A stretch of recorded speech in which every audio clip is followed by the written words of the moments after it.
tough one. It felt like you're going to see that one out, just that one uncharacteristic error causing the defeat.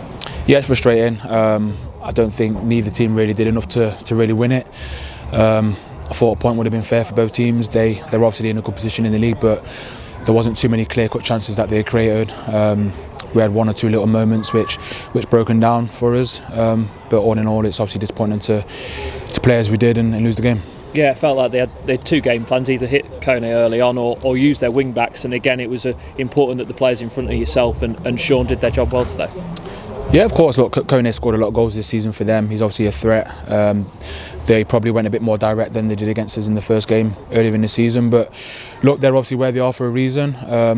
Wish them all the best, obviously for the rest of the season. But for ourselves, it's a mistake which can happen by any of us. But we've got to stick by each other and keep going and finish the season as well as possible. Yeah, I think the manager said obviously Sean's not too happy in there, a bit distraught with himself. Do you have to go and have a word with him, give him a bit of a pick me up, and just say, look, it's fine, these things happen?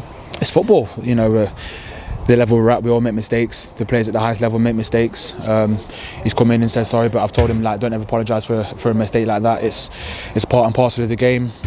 He's had a really good season for us. Played I think every single minute this season in the league, so it's just one of those things. You move on from it. Did you see the red card? Briefly, obviously, I was on the bench at the time. From where I was, I didn't really think it was a red card, but this is football, and sometimes the refs obviously decide to give the red cards, but in my opinion, it wasn't. And hopefully Paulie won't be missing because he's been such a colossus for you all season. Yeah, he's massive for us. He's our captain. He's our leader, and obviously you can see every time he goes on the pitch, he plays well. He plays well for us. So it's disappointing to lose him for a couple of games, but it's an opportunity now for someone else to come in and show the gaffer obviously what they can do.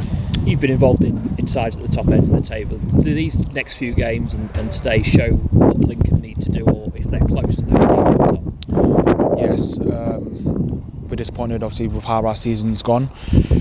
I think we've got more than enough to be competing closer to the playoffs. So, sometimes we have to be honest with ourselves. We went through a long spell in this season, not picking up enough wins. But now we're playing teams in the top end of the table. I think look with an eye on next season, we need to certainly showcase ourselves. And finish the season strongly, and hopefully pick up next season as well. And Tuesday should be a cracker. Should be a big away support. Obviously, huge home support. They've got quite a lot riding on it as well. Dropping out the playoffs today should be a cracking one. Yeah, it'll be a good game. It's every game's tough. They're obviously a big club in this division, so we'll assess the game obviously today and move on to Monday, and going into Tuesday's game we'll be ready to go again.